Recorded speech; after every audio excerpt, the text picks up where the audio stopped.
ati baturage ba Rucuru bano bo mu burasirazuba bwa Kongo ati Goma iriya turaje tuyifate tuzafata Goma tutacukua Kongo noneho La cause de l'insécurité,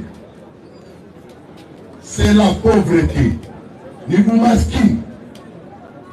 Un député a dit ce qu'il dit en Abali par salaire. 33 000 $. La sauce à on n'a pas d'angat. Administrateur du territoire n'a pas d'angat. Est-ce que tout a été caillou? Injustice, nos bases à l'insécurité. yatubwiye ati ugira ibintu witega mu byumweru bibiri bizaza. yego Byanze bikunze mu byumweru bibiri hari akazaba, hari ikizakorwa, hazaba impinduka. None akimara kubitubwira uyu nguyu Colonel Nangahe atangaza inzira zose bagiye kunyuramo, kimwe n'uko ubu ngubu wabona bazirina hafi batangiye ntabwo byagutangaza, harimo za advance party bapanze rero aracyavuga kuko hari aho bateganya uko bazabirangiza, nabyo ndumva yabigarutseho. Tuko naenda tunafukuza regime ya Tshisekedi. Kugenda bakirukana ubutegetsi bwa Tshisekedi, kwirukana regime ya Tshisekedi. Mtu wa Bongo ni mwizi, ni pumbafu. Ni umujura aratukanye umuntu w'umugabo atukundira kariya kageri. ntago riri datuka umukuru w'igihugu, nta nimwe, ntago riri datuka umukuru w'igihugu, ntago bibaho. Noneho tubabonye nkajya mbarembuza, uko mbarembuza ubwo kwari ukugira ngo wenda baze tuganire tutiriwe turwana. Kumbe umwe we ari kumfata tageti n'umwambi amaye, ariko noneho uko nakambaye imbunda gutya nyikorosinze hano hejuru, wa mwambi waje uvuza ubuhuha.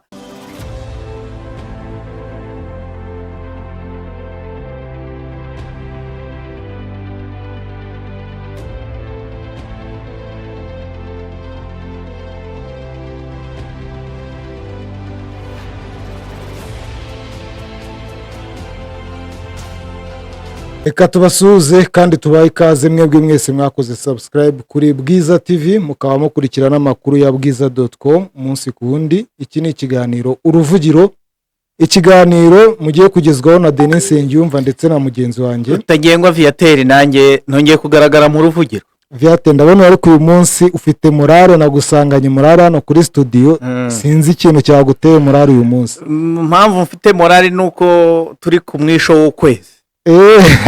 Turi kugana ku mwisho w'ukwezi. nabiketse kwapfuye kabisa. Ntabwo kurapfa neza nko kunongonoke. Ariko ubwo lazima bizacamo vuba.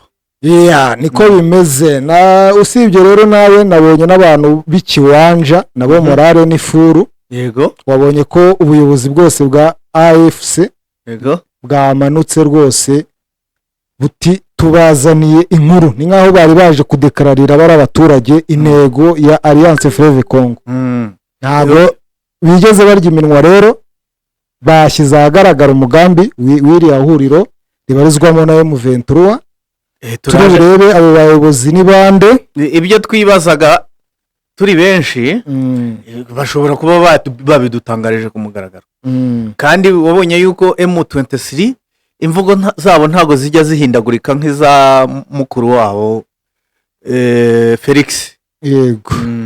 Ubwo kandi hagati aho uyu munsi n'ubundi nk'uko mu kiganiro cyatambutse cya Bwiza cyabikomojeho, uyu munsi habyutse imirwano hagati ya M23 igisirikare cya Kongo abawazarendo aho bita Kirumbu n'aho bita Kashingamutwe, ngo ni ku muhanda ujya Bweramana. Imirwano rero ngo yahereye mu gitondo. Amakuru yageraga kuri Kivu Morning Post yavuga ko yaberaga ku muhanda wa Sake, ariko ngo ibintu bikaba byari karume usibye amabombe abiri yaguye muri Sake atagize byinshi yangiriza. Erega kurwana nge nababwiye yuko bitajya bintangaza kuko niko kazi kabo, ahubwo kutarwana burya baba bishe akazi. Yego baba babuze akazi. baba babuze akazi. Yego kurwana birica, ariko rero niko kazi kabo, nta kundi baba bagomba kugakora. Hano ndabona hari umusore rero muri Nyiragongo ngo wishe umuwazarenda arangije nawe ariyahura. Yavuze kugira ngo uzansuzugure nzakwica nanjye tujyane. Yarakoze neza, nuko nyuma yaho yabishojeje ku gikorwa cy'ububwa. Yabisoje nabi. Kwica umuwazarendo numvaga ntawe uzabimuhanira. Ari mu area yabo muri Nyiragongo. Yanze yuko bazamutwika cyangwa bamwotse.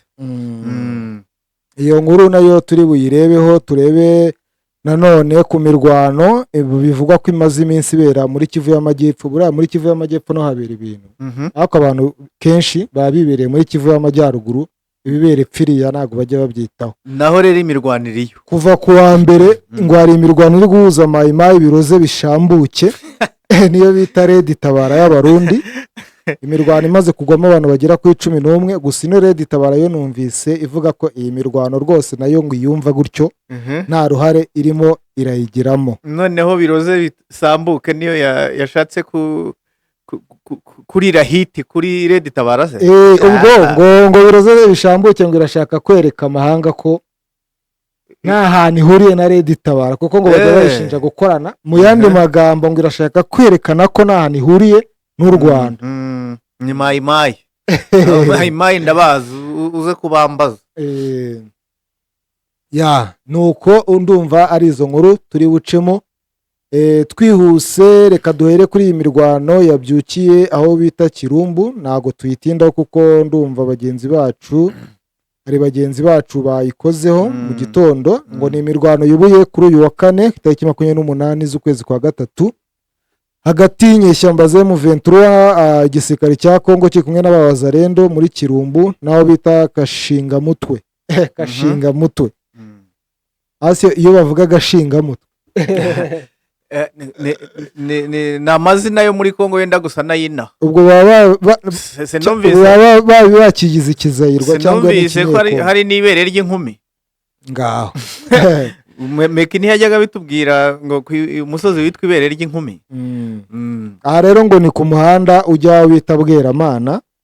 Imirwano ikaze rero nk'uko amakuru ari kuvuga ngo yaba kuri axe ya Sake ho ngo ibintu byari karume, usibye amabomba abiri ngo yahaguye nayo atagize abantu akomeretse cyangwa ngo yice. Mu gihe ejo mu ijoro ryakeye kuri wa gatatu ngo imirwano yumvikanye nanone Ikibumba hagati ya FARDC na M23, naho ariko ngo muri iki gitondo cyo kwa kane ibintu byari bituje. Amabomba abiri mu area irimo imirwano ntabwo yabura. Hari igihe rwose muba mwanaregeje muzi neza yuko nta mirwano iri bube, ukajya kumva umwe mu muhanganya aritumbukije yohereje amabombe. Ariko noneho akenshi ubundi buryo intambara itegurwa, niba mushaka kwataka defense imaze igihe yarashindikanye, mutangira kuyipangira mu ya masaha y'umugoroba. Aya masaha y'umugoroba nibwo mutayarisha abasirikare, ariko muri buzinduke mu gitondo. Akenshi aya masaha nka bombe ije kuba ari ukugira ngo abantu bagaragaza yuko bari maso abo muhanganye, ariko kwatakana aya masaha ntabwo bikunze kubaho. Ese ni ukubera iki vyate kuki nta mirwano igiba ninjoro? Ndavuga muri bino bice bya ino mirwano tumenyereye muri Kongo, kuki buri gihe barwana mu rukerera byajya ninjoro agatuza? Impamvu iyo muri bwataka defense murayizindukira mu masaha ya saa 9 mukayifrankinga. Nese kuyataka saa 4 z'ijoro ntago bishoboka. Saa 4 z'ijoro ushobora kuwumiza abasirikare benshi, cyangwa se mukaba mwanivanga. Iyo murwanya ninjoro akenshi murivanga, kuko hari ahantu twarwanye n'abanyangora naho bita Matadi. Noneho turwanira ku kibuga cy'indege kiri hakuno y'umugezi ya Fleuve Congo, hakuno y'umujyi. Noneho ku kiraro ingabo zacu zari zahageze, abo dukubitiye ku kibuga cy'indege babura uko bambuka, noneho burira turivanga. amayi irondo ryivanga n'ibisambo mu gitondo ugasanga uri kumwe n'abasirikare uretse ko natwe hari imyenda twabaga dufite y'abanyekongo ya FARDC icyo gihe ariko indi ngo yari y'aba DSP babandi bari bashinzwe kurinda perezida. Yego, noneho rero tubona twivanze iringara n'iringara ariko noneho abacu babategetse yuko bazajya bahena akaboko kamwe. Niyo sinyari yabayeho ariko ubundi mu ijoro murivanga pepe. Ariko hari igihe biba ngombwa ko habaho operasiyo za nijoro. Icyo gihe biba byagenze nambushe nizambushe gutega mbushe nijoro byo birasanzwe. Ambushe ugatega abasirikare muhanganye ukabakubita warangiza ukanivirayo. Ariko kwataka defense nijoro ntago bikunze kubaho kuko imitego yaba wumiza. Ariko hari operasiyo cyane cyane zino zikorwa na special force akenshi zo nubwo zijya ziba ku manywa ahubwo zibera nijoro. Special force bo mafata n'umutwe wihariye birumvikana. None special force baba bashaka kwica isasu ritavuze. Special force nabicanye ntukabakinisha. Nuko rero imasisi nuko byifashe ejo naho ngo ari umuntu umwe wahaguye abandi bane barakomereka nyuma y'igisasu ngo cyaguye aho bita mu Bambiro muri Sake ahubwo ni 10. Iyo nkuru twayivuzeho kare. No kuvuga ngo yari imibare y'agateganyo. Yego, leta bavugaga 4. Ariko je nabwiye Shadrake twakoranye ikiganiro cy'abanje nabungira niba leta yemera 4 nushaka kube 2. Ibyo byo birazwi yuko buri gihe iyo uhanganye na leta bahora bashaka kuvuga umubare mukeya kugira ngo batavaho bademoralize ingabo zabo.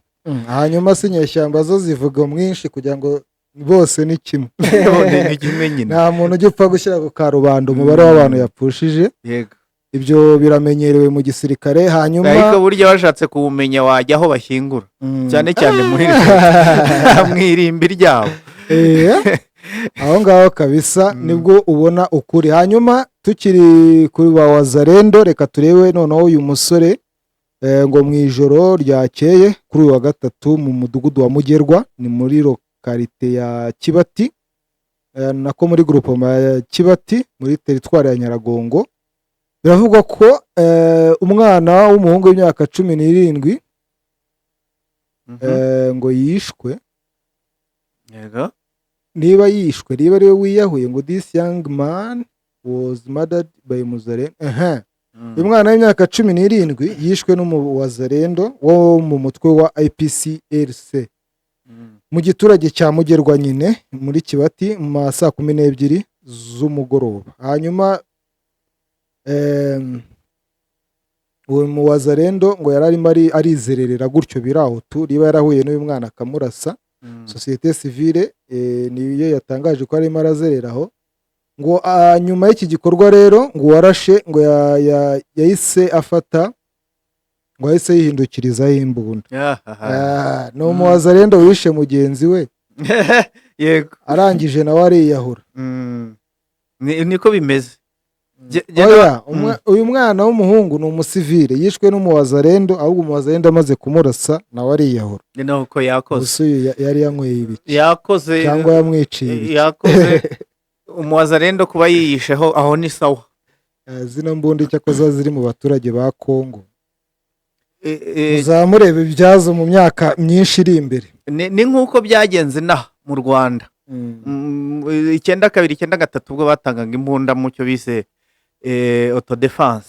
Imbunda mu baturage rwose ntabwo ari nziza, nimbi gusa kwiyahura ku mbunda byo biroroha ntabwo bigutwara umwanya munini.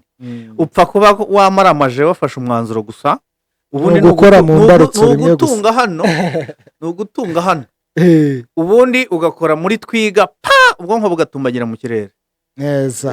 Harimo n'abacengeza mino yari imbunda ifite bate ndende ayitereka hasi ubundi akajomba mino ry'igikumwe akabaciyeho.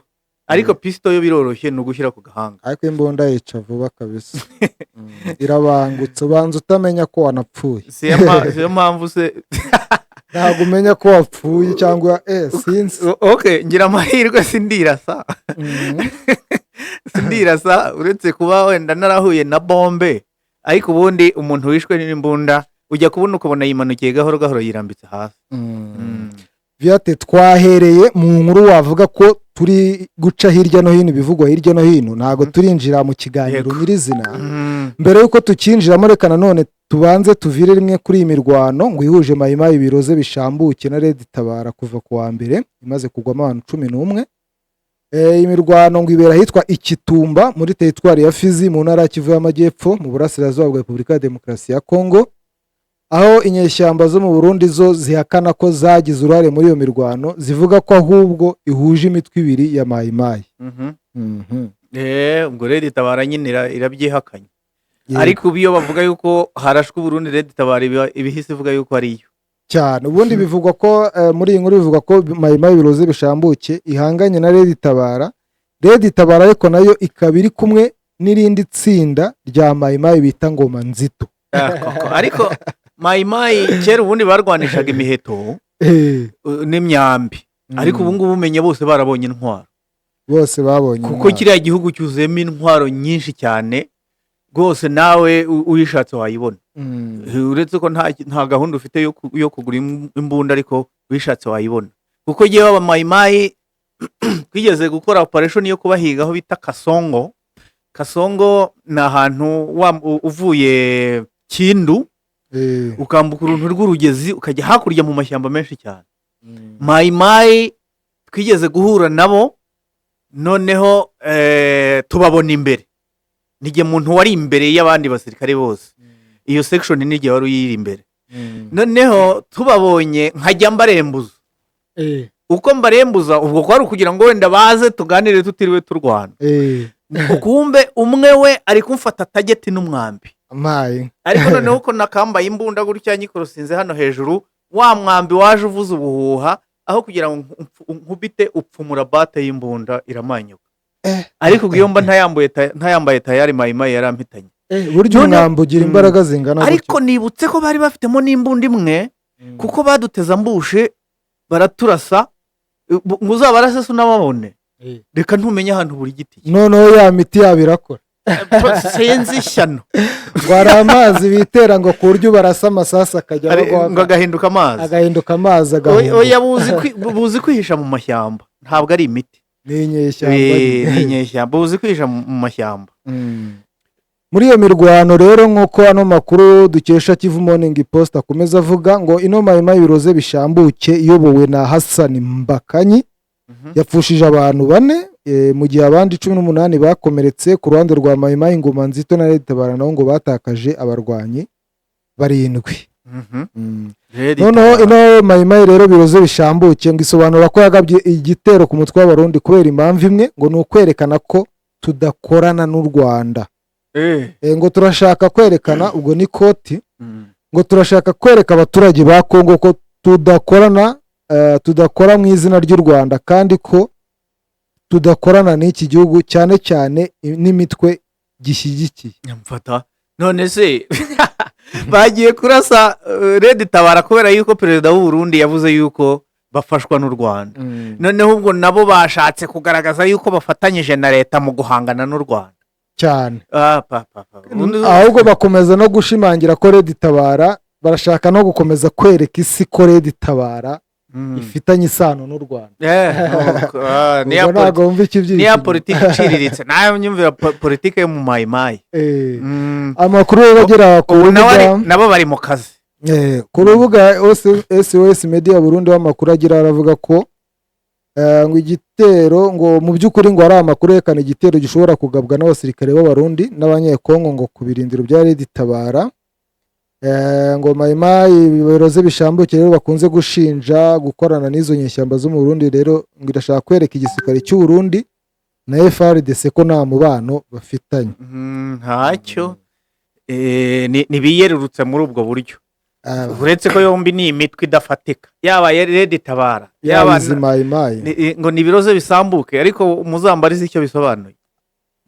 Biroze bisambuke nibibyimbe bimeneke, nako ngo nitura tugabane niwanga bimeneke. Wiri Ngoma nayo njya numva bita ngo ni batakataka. Asigaye akoresha uduterime twiza cyane. nige wivugiye yuko ingabo za Kongo ari nk'idodo iz'Uburundi zikaba nk'inyanya, none numvise n'umuvugizi wa M23 yarabisubiye. Yarabivuze, hari bamwe yabise ngo icyayi cya muka ngo ni cyayi yarangiye. Cyakora byo Sadek sibo yise cyayi yarangiye. Byashoboka. Icyo makundira babivuga naramaze kubivuga kera. Kukuba kurwana nabo ni nko kwinywera mu karo. Nayo yahoze. No gushoreza. Hanyuma rero reka twinjire mu kiganiro nyirizina. Ingingo y'uyu munsi, ingingo irimo iragarukaho hirya no hino kuri X ku bantu batandukanye. Ndabona nta kindi kintu bari gukwirakwiza, nta kindi rero ni uruzinduko rw'abayobozi bakuru ba Alliance Fleuve Congo, uhereye ku muyobozi mukuru Colonel Nanga, abamwungirije barimo Bertrand Bisimwa, umuvugizi uriya mugabo muremure cyane Laurence Kanyuka. Abangaba rero bagiye ikiwanje aho basuye abaturage baho, basa nk'abantu bagiye kubagezaho imigabo n'imigambi bafitiye abaturage ba Kongo n'igice cyose bafite. Uhereye ku gice bafite ndetse n'ibyo benda kujyamo. Noneho se mugenzi wacu yadufasha tukumva byiburi byahavugiwe. Yego, muri cya giswahire ajya pureyinga gato, noneho duse n'abasemura ibirimo. Nkeka yuko biri mu giswahire, nibiza mu gifaransa ubwo nawe bitaya. Giswahire n'igifaransa baba bavanga ubwo turajya dutoramo ibyo twumva by'ingenzi. Ubwo ku buhanga bw'ibyuma badufasha. Mashariki ya Kongo tutachukua Goma.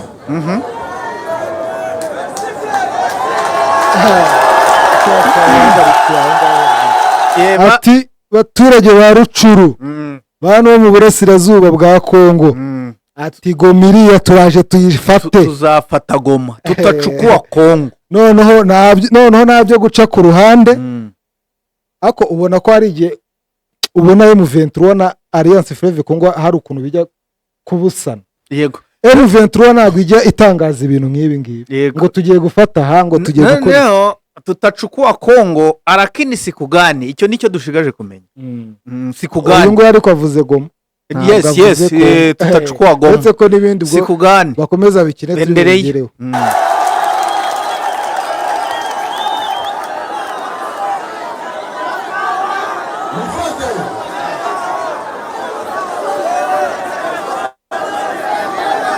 Abaturage b'ikiwanje urumva ko bahise bakomanya amashyi menshi. Tuko tunafungua njia tokea leo. Ngo bagiye gufungura inzira guhera uyu munsi. Yego, uyu munsi ku itariki 28 kuko nibwo nyine bano bantu bagiye hano ikiwanja. gusa urabona yuko abaturage bayoboka vuba. Urumva iyo morali kandi bari benshi. Icyambere bakora ni ukubanza kuribera Goma, ni ukubohoza Goma mbere ya byose.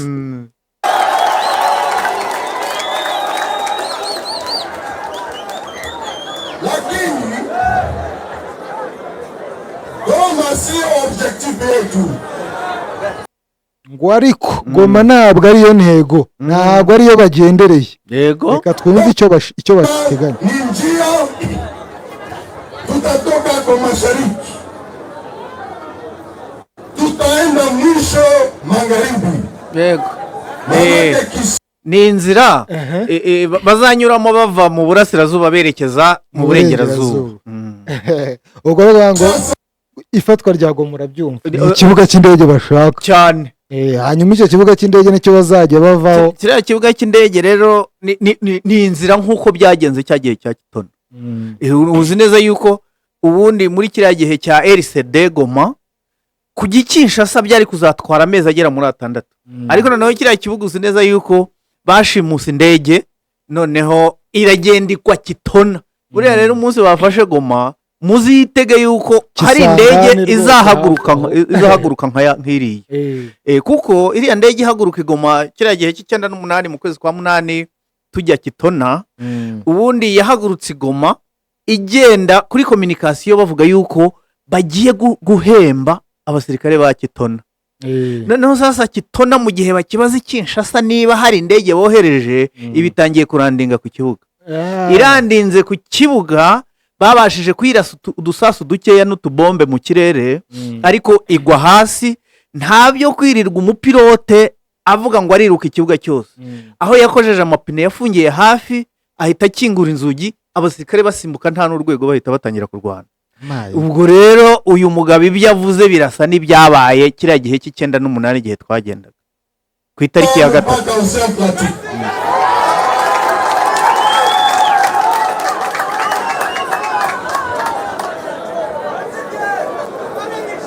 Tutashuka kusini.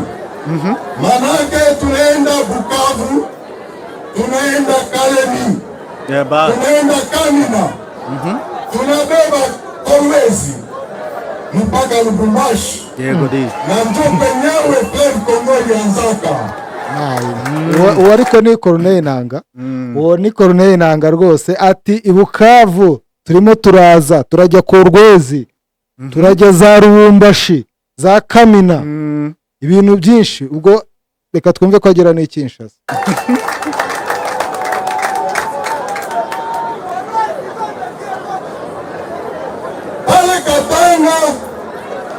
Tutaendelea kusini kubeba Kasai yote. Ati no mu majyepfo tuzagerayo dufate Kasai yose. Ubundi wageze Kananga burya na Mbujimayo waba uyifite. Kuko na ziriya ndege zose ubona zizi Goma ahanini burya ziba ziturutse Kananga. Hari ikibuga cy'indege naho gikomeye, hari n'ikigo cya gisirikare gikomeye. Lakini apatia Goma tutapanda kaskazini, manake kubayomba yangu Butembo, Beni, tuko njia, tuko nafika no mu majyaruguru za Butembo, za Beni, hose ngo bazajya. Nukuvuga ngo inguni zose z'igihugu bamaze kuziteguza ko barimo baraza, bati mutwitegure turaje. Aha rero kuba ari ukudekarara intambara noneho mu buryo bweruye. Tutapanda kwa Ituri, Bunya, Ongwele, Isiro, Buta mpaka Kisangani Chopo. za Bunya zahe hose kugera za Kisangani nta hantu namwe bazasiga. Bari biturije none babonye imbuzi none bitegure turaje. Urabona bino ari ukubera iki M23 cyangwa Alliance Fleuve Congo ihisemo gutangaza bino bintu muri kano kanya? Ariko rero mu minsi ishize najyaga mbabwira ko kagahenge wumva baba bitegura. Nakubwiye yuko baba bitegura bavura abarwayi, uwakiza asubira mu unity ye, batreninga n'abandi. Umvise yuko basaba urubyiruko kwinjira mu gisirikare. Ubu bari gutreninga, bamaze kwigwizaho, abasirikare bamaze kwigwizaho ibikoresho, cyane cyane ko babyambura babandi babibagurira baje kubarwanya. Kuba babitangaje rero nta yindi ntumwa, ubwo Perezida Tshisekedi ntamenye yuko agiye kwataka igihugu cyose. Ubuno bino bintu usesenguye bivuze iki mu gihe i Rwanda haherutse inama yahuje u Rwanda na Repubulika ya Demokarasi ya Kongo, ndetse niyayibanjirije yahuje Tshisekedi na nuriya muhuza perezida wa Angola. Kuki M23 cyangwa Alliance Fleuve Congo ihisemo guhitaho bw'idekarara intambara ku gihugu cyose? Nuko iyo mishyikirano itayirimo, nuko itayireba, hari aho ihuriye nayo se. Rwanda ihuza u Rwanda na Kongo nk'ibihugu bitabanye neza, nk'uko Rwanda yabikoze hagati y'Uganda n'u Rwanda. Abaperezida bageze hano ku mupaka Gatuna urabizi, ngira ngo n'uyu Tshisekedi yarahari. Rwanda rero noneho sasa Nairobi yo ihuza Kongo n'imitwe yirwanya, ariko nta na rimwe mu 23 yari yatumirwayo. Oya, yaratumiwe ari kugenda yonyine, nako ntago yigeze yicarana n'indi mitwe. urumva yuko wa mugani urumva yuko ni umutwe ukomeye aho waginga muwache sisi tuzungumuze katika sisi. Ibi ngibi wenda nkunganiye nibyo ejo bundi twavuganaga nyine tuvuga kuri iriya nama y'u Rwanda. Umuntu twari turi gukorana ikiganiro ni Shadrack yarambajije ati bino bintu ino nama hari icyo igiye kumara ku bijyanye na M23. Ndavuga niyo bakora inama 1000 cyangwa 2000 Kongo n'ubundi amaherezo izasubira inyuma bibe ngombwa kwiganira na M23 kuko ikibazo ifitanye n'u Rwanda n'iki ifitanye na M23 ni ibibazo bibiri biratandukanye. None se barashinja u Rwanda yuko ari rwo rutera inkunga ya M23 narwo rukabihaka rukababwira yuko nta mpamvu yo kuba ruri inyuma ya M23 kuko bariya ni abanyekongo. Ariko noneho gihe nigeze kugirana ikiganiro na Shadrack mubwira ngo ikibidi biramutse bibaye ngombwa rushobora kugenda cyane biramutse bigaragara yuko FDLR ikomeje guhabwa ibikoresho n'intwaro. Ikibidi bibaye ngombwa u Rwanda rwajyayo kandi rujyayo muzabimenya cyane kuko hari kizahinduka. Nuko rero iyo batangaje imirwano wari ubimbajije hari imishyikirano ihari ni ukuvuga yuko rwose iyo mishyikirano yo ntabwo bayizi cyane ariko ni nabyo kuko nta nimwe yigeze itumirwamo. Ndavuga Alliance Fleuve Congo cyangwa M23 muri iyo mishyikirano yose yaba iri kuba yaba niteganywa bo ntago Tshisekedi yakomeje gutsimbara aravuga ko atazigera aganira n'aba bantu atemera ko ari n'abanyekongo 100% ndetse yita n'abaterabwoba. Ku kibazo warumbajije reka turebe n'uburemere bw'uwabitangaje. Colonel Nanga uzi neza yuko yari umuntu ukomeye muri leta, umuntu wari ukuriye komisiyo y'amatora akaza gushwana na shebuja, ubwo yaramuhunze kubera yuko yashaka kumuhitana. Ubu ngubu muri iyi alliance afite mwanya ki kugira ngo ibyo yavuze tubiha agaciro twumve yuko no mu rwego rwa gisirikare bizashyirwa mu bikorwa. Afite mwanya ki wowe ni umuyobozi mukuru wayo, niwe muhuzabikorwa, ni nka coordinator. Yes, mukuru. Yego, ni nk'ari perezida wa Alliance Fleuve Congo. Hakaba n'umutwe wa gisirikare rero ari nawo Rwanda. Ikindi wenda twavuga Alliance Fleuve Congo ni yabaye nk'umugisha kuri M23 kuko yagaragaje ko ikibazo cya M23 atari ikibazo cy'abarwandofone gusa. Kuko hajemo n'umunyekongo pire wari no mu butegetsi. Kandi yazanye n'abandi benshi. Reka dukomeze twumve, ndumva Colonel Nanga atari tutaingia Grand Equateur Badolite, tutaenda Lisala, tutaenda Gemena, tutapitia Chwapa Bonde na mpaka Mbandaka.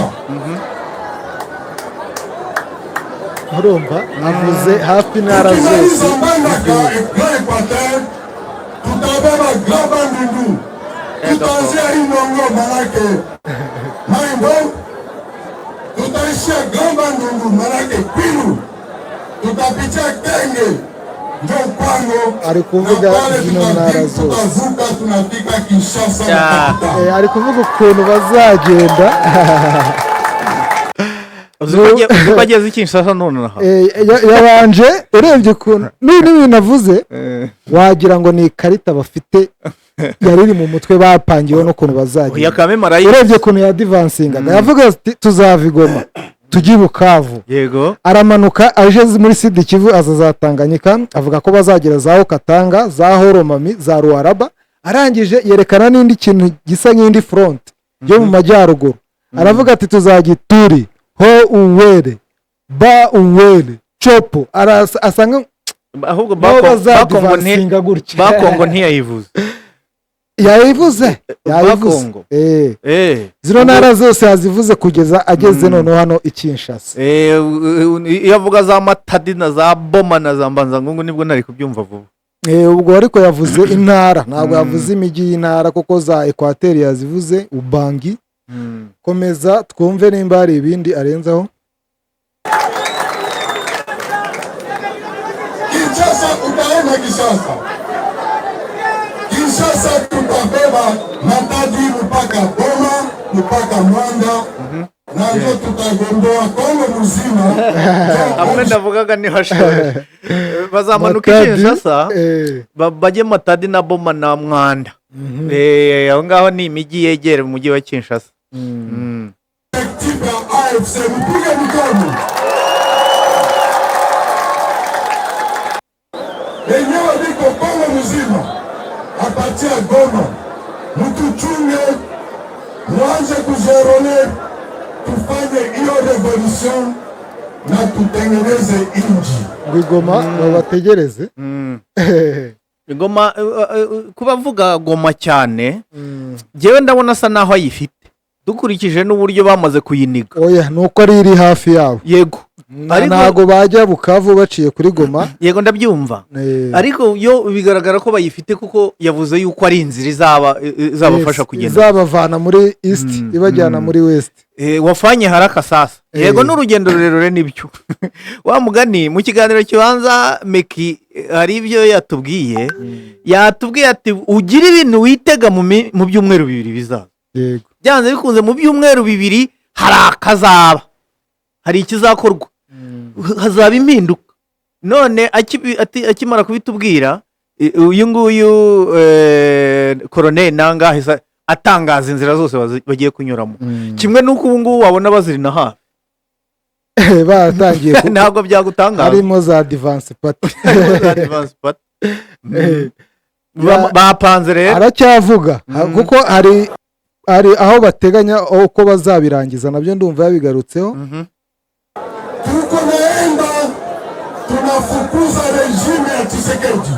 Kugenda bakirukana ubutegetsi bwa Tshisekedi, kwirukana regime ya Tshisekedi. Mtu wa Bongo ni mwizi, ni pumbafu. Ni umujura. aratukanye umuntu w'umugabo atukundira kariya kageri. Ntabwo riri datuka umukuru w'igihugu, nta nimwe, ntabwo riri datuka umukuru w'igihugu, ntabwo bibaho. Wakubwira indirimbo twari dufite wasego kajya kirumvikana, nta muntu utakizi. Kadukomeze twumve. No, hari icyo avuze ngo ni muki muizi, hari ikindi subije mupumbafu.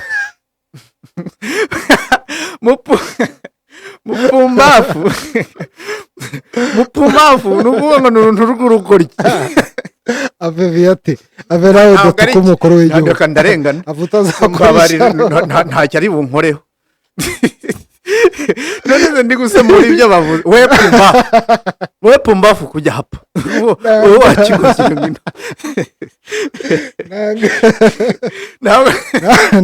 nanga nawe warandaye. Reka nkubwire, gorira indirimbo zabo zose ziba ari ugutuka umukuru w'igihugu uriho. None twajyaga turirimba ngo Habyarimana Gisunzu navaho impundu ntabwo ari twe, izo ntabwo ari izacu, mumbabarire. Ariko hari izindi zacu twajyaga tugira ngo twikomereze.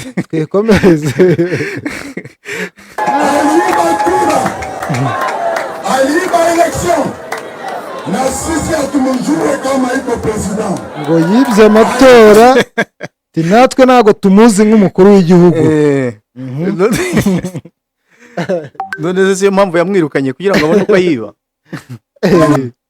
President na ba institution yote yakadaitia hatujue, tuko naenda tutaenda tubafukuze. Ati n'inzego zose akuriye n'iziri mu gihugu ntabwo tuzemera, niyo mpamvu tugiye kugenda tukirukana Gasiya. Tunaenda wafukuze.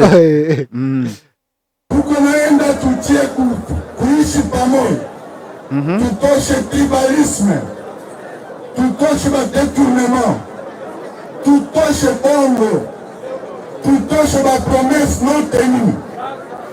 Hii ndio objectif ya AFC. Ati intego yacu ni ugukuraho tribalisme cyangwa ivangura rishingiye. Noneho twubaka ubumwe, turwanye ubujura, icyo bita détournement cyangwa se kunyereza umutungo w'igihugu. Iyo niyo objectif ya AFC, iyo ntego bafite. Yego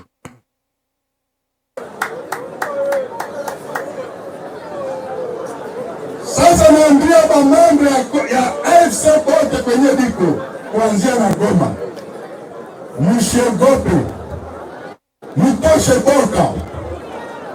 Goma dans quelques jours tuko na ibeba na tutalibere batu.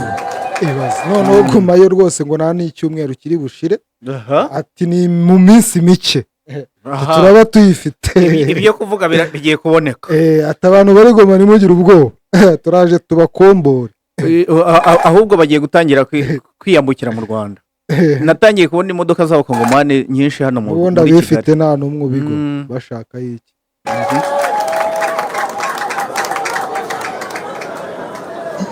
Kengine kubaomba ni kuambia wale wa population walijideplase, badeplase benye biko fasi yoyote, Beni, Butembo, Goma, Bukavu, kwenye balieni, tunawaambia barudie, usalama iko kwenye shetuko.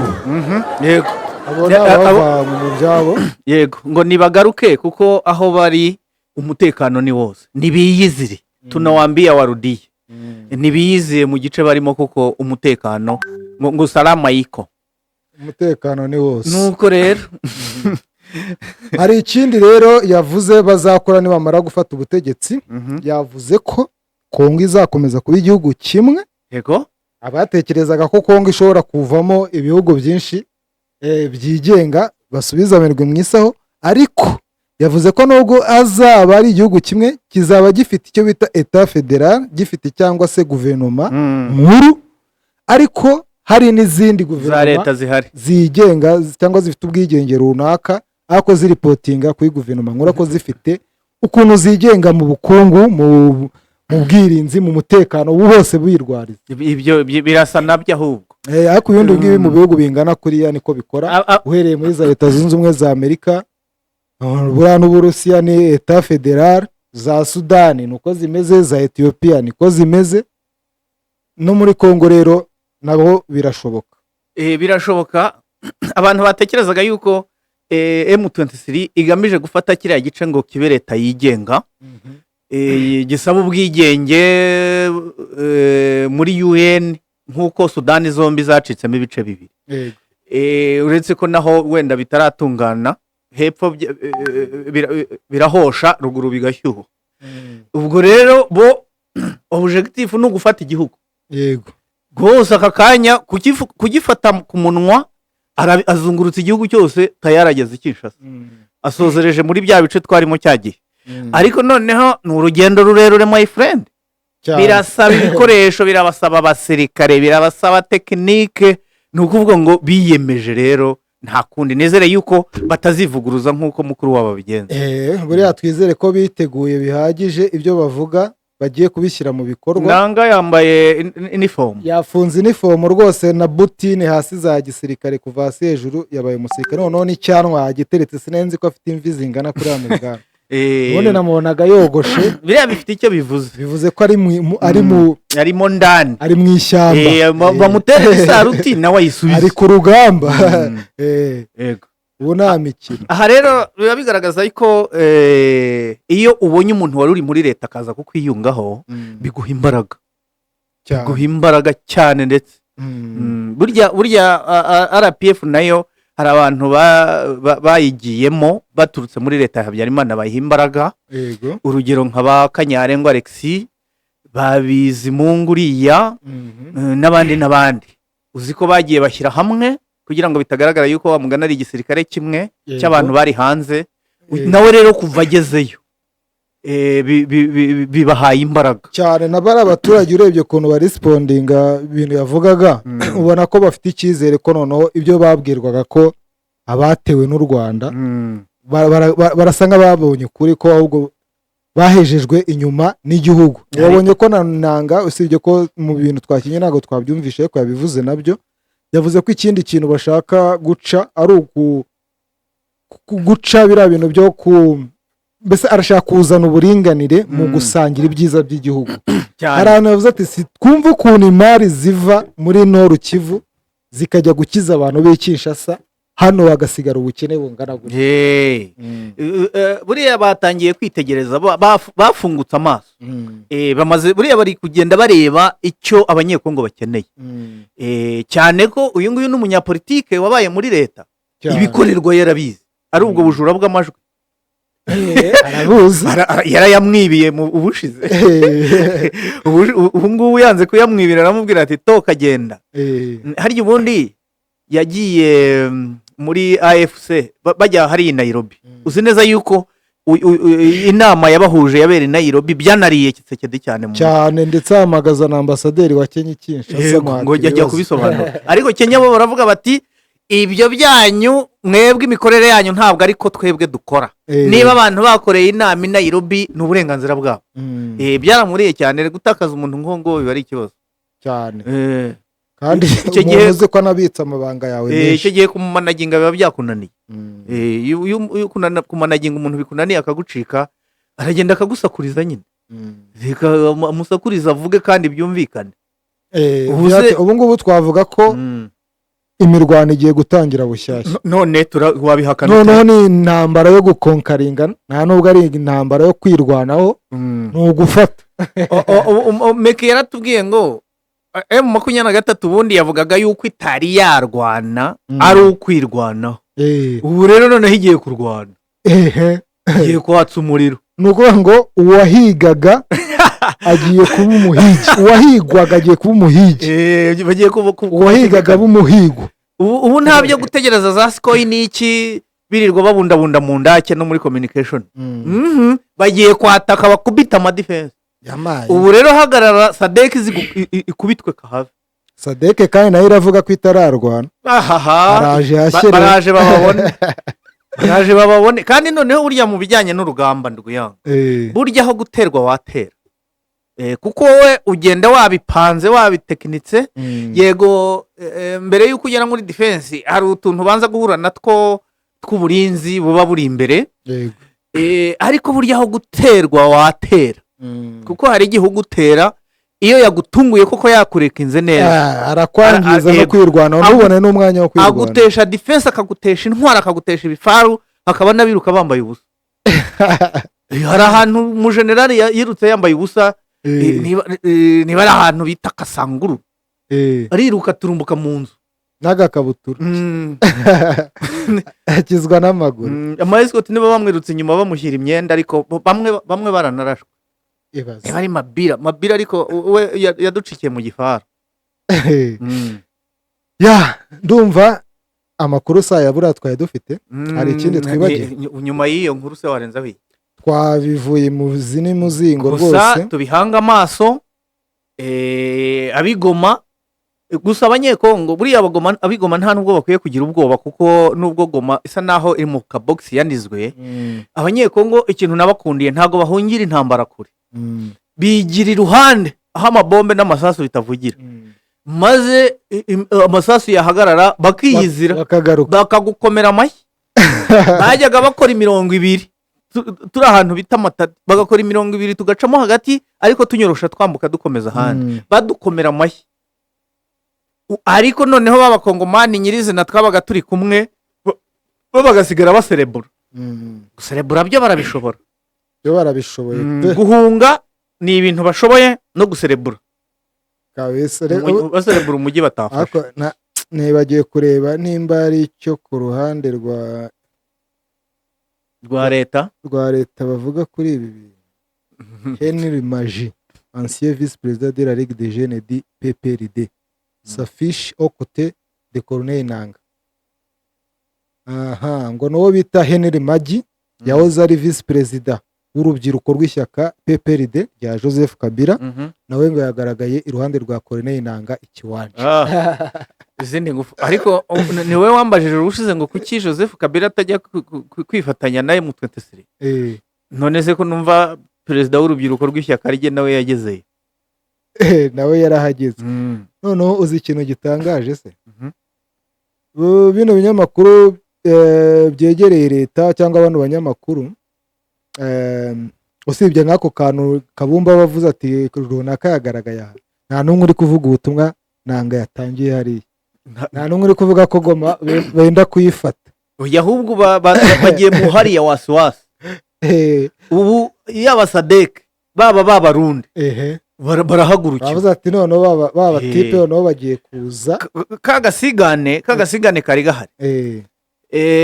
Abarundi basigana n'abasadeke bagasigana na FRDC wazarendo bakaba ari bo bitumbukiza bakagenda. Ubu noneho bagiye kwatakwa bose ubugwera ku murongo. ubu bagiye kujya ku musonga wa za sharing bazajya bumve barababyukiye. Ibaze bino binyamakuru byose byegereye leta nta n'umwe uri kuvuga ku bintu nanga amaze kuvuga kandi ibintu bikomeye cyane.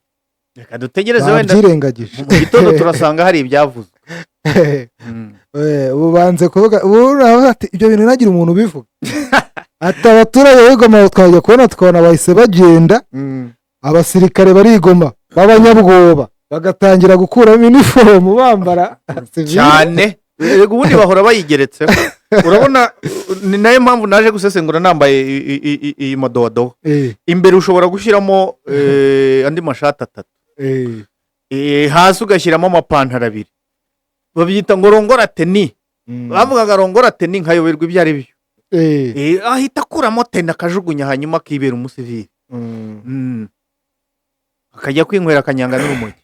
ni hatari ya reka kino kiganiro tugisoreza tugisoreza aha ariko mbere yo kugisoza reka nsuhuze Jacqueline Gasirabo, nsuhuze Rio Israel, nsuhuze bayuza bose uwitwa Moise Damien Nkaka, Papias Mugabo, Dominique Savio Komera Kwisamariro TV mayinka Gilbert Habumugisha nawe nagusuhuje ndiho kubwayo Rashidi Mugisha nagusuhuje cyane, nsuhuze Singireto Joseph, nsuhuze Marie Goretti Epiphanie, nsuhuze abandi bantu barimo Rabini na Bosco bakunze kudufasha mu ruvugiro, nsuhuze Semajoro Rubabaza, Valentin Ndayisaba, Habyarimana François Irubavu Komera cyane, Geoffrey Dereva, Fidel Rumuriza, nsuhuze Bizimana Samuel, nsuhuze Mayimana Innocent, Camille Kapeta, Ndahiro Ramazan, Murayire Dieudonné, nsuhuze kandi Bunagana DRC, bantu nka Mandela na Moses bari muri Leta Zunze Ubumwe za Amerika, nsuhuze Eric uri muri Denmark, Boni uri muri Leta Zunze Ubumwe za Amerika, n'abandi barimo Ramazani watubeshye cyane mu mwaka ushize tukaba twarategereje n'undi ukaba ugiye kugera hagati, ariko twizere kumeze neza Ramazani, turacyagutegereje.